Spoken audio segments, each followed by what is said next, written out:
प्रत्येक जीव जेपरिक मु तुमे और यही गछ बा उद्भिद निजर जीवनधारा अब्याहत रखापी आमको किछि निर्दिष्ट प्रक्रिया नियमित भाव में करने को पड़ी था। यही जो प्रक्रिया आमको नियमित करने को पड़ी था ताहाको आमे जीवित रहिया करिथाउ एहाकु जीवन प्रक्रिया मध्य कुहाजाए। तो यही वीडियो रे आमे पढ़िबा कि कौन कौन से जीवन प्रक्रिया सबू। तो एबे चलो आमे मनुष्यर उदाहरण नेबा। तो मते देख मते बंची रहिया पई कौन कौन सब करने को पड़िबो। तो मु खाद्य कौन पई खाइबी एथिरे कौन अछि देख मु पसंदर सैंडविच खाए कि नापसंदर परिबा खाए सबु खाद्य शक्तिर उच्च होइथांती।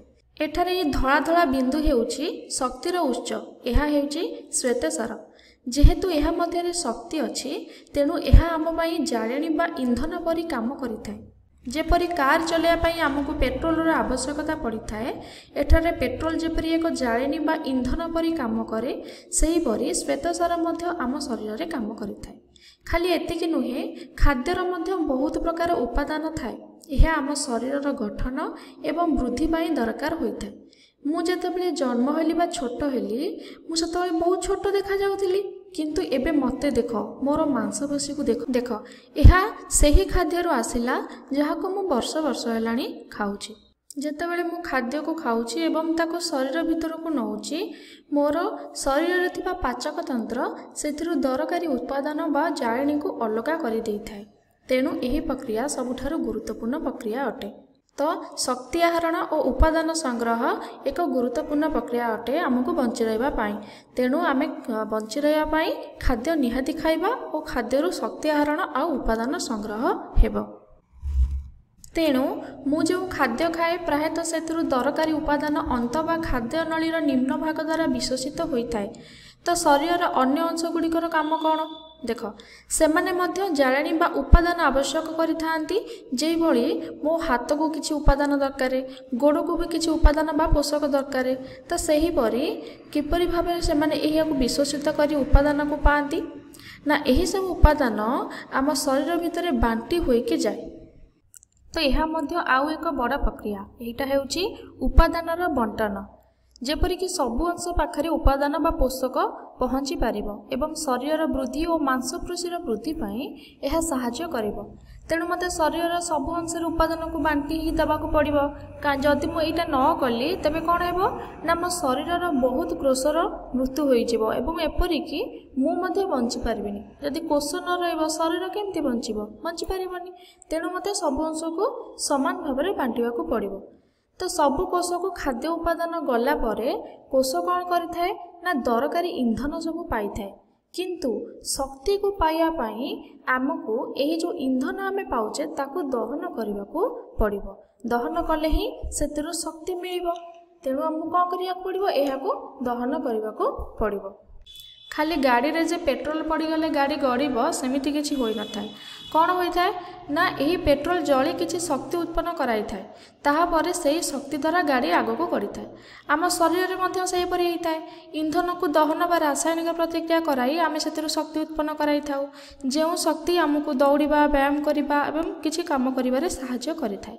एठारे मु दहन गोटे शब्द उच्चारण करूची जहाको इंग्राजी रे बर्न कहा जाए। तुम दैनंदिन जीवन में गोटे बर्न कैलोरी शब्द उच्चारण करुथिबो। यार माने तुम पाखरे जे इंधन अच्छी सेथिरु शक्ति निर्गत कराइबा। तो जो शक्ति आम शरीर पर नित्यांत आवश्यक। तो यह मध्य अति गुरुत्वपूर्ण प्रक्रिया होता है। देख मुझे आउ गोटे कथा तुमको कहबी कि यही शक्ति निर्गत होला परे किछि अदरकारी बा वर्ज्यवस्तु आम शरीर बाहर थाए जो गुड़ाकर आम शरीर पर कौन सी आवश्यकता न थाए। मु एठारे गोटे उदाहरण नहीं पारि। कौन एक कार जेतले कार रु पेट्रोल जली से शक्ति उत्पन्न हुए वर्ज्यवस्तु आकार में आम कि धुआं को एग्जस्ट पाइप द्वारा बाहर को बाहर करिथाउ। तो से भाई शरीर में यही किसी होता है आम वर्ज्यवस्तु को बाहर कर देता। जदि आम या बाहर को बाहर न करवा यह आम शरीर पर बहुत क्षतिकारक होता है एमती कि आम मृत्यु हो जापर। तेणु आम कौन करे यह से वर्ज्यवस्तु को परिस्रा बा झाड़ द्वारा आम शरीर बाहर को बाहरी जाए। तेणु वर्ज्यवस्तु निष्कासन एक गुरुत्वपूर्ण प्रक्रिया अटे आम जीवन प्रक्रिया रे। देख ये इंधन दहन होई से वर्ज्यवस्तु निष्कासन है। ଯେତେବେଳେ ଏହି ପ୍ରକ୍ରିୟାକୁ ଆମେ ବାରମ୍ବାର କରିବା ଶକ୍ତି ଆହରଣ ବା ଉପାଦାନ ସଂଗ୍ରହ, ତାପରେ ଉପାଦାନ ବଣ୍ଟନ ହେବ, ଇନ୍ଧନ ଦହନ ହେବ, ଦେନ୍ ବର୍ଜ୍ୟବସ୍ତୁ ନିଷ୍କାସନ, ଏହି ପ୍ରକ୍ରିୟାକୁ ବାରମ୍ବାର ତ୍ୱରାନ୍ୱିତ କଲେ ହିଁ ଆମେ ବଞ୍ଚି ରହିପାରିବା। ଯାହାକି ଆମେ ଏଠାରେ ଦେଖ ବହୁ ଟେକ୍ନିକାଲ ଶବ୍ଦର ବ୍ୟବହାର ବି କଲେ। ଏବେ ଚାଲ ଦେଖିବା ଏହା ଉଦ୍ଭିଦ କ୍ଷେତ୍ରରେ ହୋଇଥାଏ କି? ହଁ, ଏହା ଉଦ୍ଭିଦ କ୍ଷେତ୍ରରେ ମଧ୍ୟ ଏହିପରି କିଛି ହୋଇଥାଏ। ଉଦ୍ଭିଦ ମଧ୍ୟ ଜାଳେଣୀ ବା ଇନ୍ଧନ ଓ ଉତ୍ପାଦନ ଆବଶ୍ୟକ କରିଥାଏ। ସେ କ'ଣ କରେ ନା ସୂର୍ଯ୍ୟାଲୋକରୁ ଶକ୍ତି ବା ଊର୍ଜାକୁ ନେଇ ଏବଂ କିଛି ଉପାଦାନ ଚାରିପାର୍ଶ୍ୱରୁ ନେଇ ନିଜର ଖାଦ୍ୟ ପ୍ରସ୍ତୁତ କରିଥାନ୍ତି। ଏହାକୁ ଫଟୋସିନ୍ଥେସିସ୍ ବା ଆଲୋକ ଶ୍ଳେଷଣ କୁହାଯାଏ। ଏହା ବିଷୟରେ ଆମେ ପରବର୍ତ୍ତୀ ଏକ ଭିଡ଼ିଓରେ ବିସ୍ତୃତ ଭାବରେ ପଢ଼ିବା। ଏବଂ ଯେଉଁ ଇନ୍ଧନ ସେମାନେ ନିର୍ଗତ କରାନ୍ତି ତାକୁ ଗ୍ଲୁକୋଜ୍ ବା ଶର୍କରା ଅଣୁ ବୋଲି କୁହାଯାଇଥାଏ। ଗ୍ଲୁକୋଜ୍ କ'ଣ, ଏହା ଉପରେ ଚିନ୍ତା କରନି, ଏହାକୁ ଆମେ ପରବର୍ତ୍ତୀ ଏକ ଭିଡ଼ିଓରେ ପଢ଼ିବା। ଦେଖ, ଉଦ୍ଭିଦ ତାହାର ସମସ୍ତ ଦରକାରୀ ଉପାଦାନ ମାଟିରୁ ହିଁ ପାଇଥାଏ। ତେଣୁ ମାଟି ଉଦ୍ଭିଦ ପାଇଁ ସବୁ ପୁଷ୍ଟିକର ଉପାଦାନ ବା ପୋଷକ ଓ ଜଳ ଯୋଗାଇ ଦେଇଥାଏ। ଗଛର ଚେର ଏହାକୁ ଗ୍ରହଣ କରିଥାଏ ଏବଂ ତାପରେ ଦରକାରୀ ଜିନିଷ ପାଇଥାଏ। ପ୍ରାଣୀ ଭଳି ଉଦ୍ଭିଦମାନେ ମଧ୍ୟ ଏହି ଦରକାରୀ ଉପାଦାନ ବା ପୋଷକକୁ ସବୁ ଅଂଶକୁ ଯୋଗାଇ ଦେଇଥାନ୍ତି, ଯାହାଦ୍ୱାରା ଉଦ୍ଭିଦର ସମସ୍ତ ଅଂଶ ଶକ୍ତି ପାଇଥାଏ। ସେହିଭଳି ଇନ୍ଧନ ଓ ଜଳ ମଧ୍ୟ ଉଦ୍ଭିଦର ସମସ୍ତ ଅଂଶକୁ ବାଣ୍ଟି ହୋଇଯାଇଥାଏ, ଯାହାଦ୍ୱାରା ସେମାନେ ଏହାକୁ ଗ୍ରହଣ କରନ୍ତି ଏବଂ ନିଜ ବୃଦ୍ଧିରେ ବ୍ୟବହାର କରିଥାନ୍ତି। ଏମାନେ ଇନ୍ଧନକୁ ଦହନ କରାନ୍ତି କି? ହଁ, କରାନ୍ତି, ଯାହାକି ସେମାନଙ୍କ ପାଇଁ ଶକ୍ତିର ଉତ୍ସ ହୋଇଥାଏ। ଏହାକୁ ଦହନ କରାଇ ସେମାନେ ଶକ୍ତି ଉତ୍ପନ୍ନ କରାଇଥାନ୍ତି ଏବଂ ଶକ୍ତି ଉତ୍ପନ୍ନ ହେଲା ପରେ କିଛି ଅଦରକାରୀ ଜିନିଷ ମଧ୍ୟ ମିଳିଥାଏ ଏବଂ ଉଦ୍ଭିଦ ସେଗୁଡ଼ିକୁ ନିଜ ଶରୀରରୁ ବାହାରକୁ ବାହାର କରାଇ ଦେଇଥାଏ। ତେଣୁ ଉଦ୍ଭିଦ ମଧ୍ୟ ପ୍ରାଣୀ ପରି ଏହି ପ୍ରକ୍ରିୟାକୁ ତ୍ୱରାନ୍ୱିତ କରାଇଥାଏ। ଏବେ ଚାଲ ଆମେ ବ୍ୟବହାର କରିଥିବା କିଛି ବୈଷୟିକ ଭାଷା ବିଷୟରେ ଜାଣିବା। ଶକ୍ତି ଆହରଣ ବା ଉପାଦାନ ସଂଗ୍ରହ ଯେଉଁ କରାଇଲେ ଏହାକୁ ଆମେ ପୋଷଣ ବୋଲି କହିଥାଉ।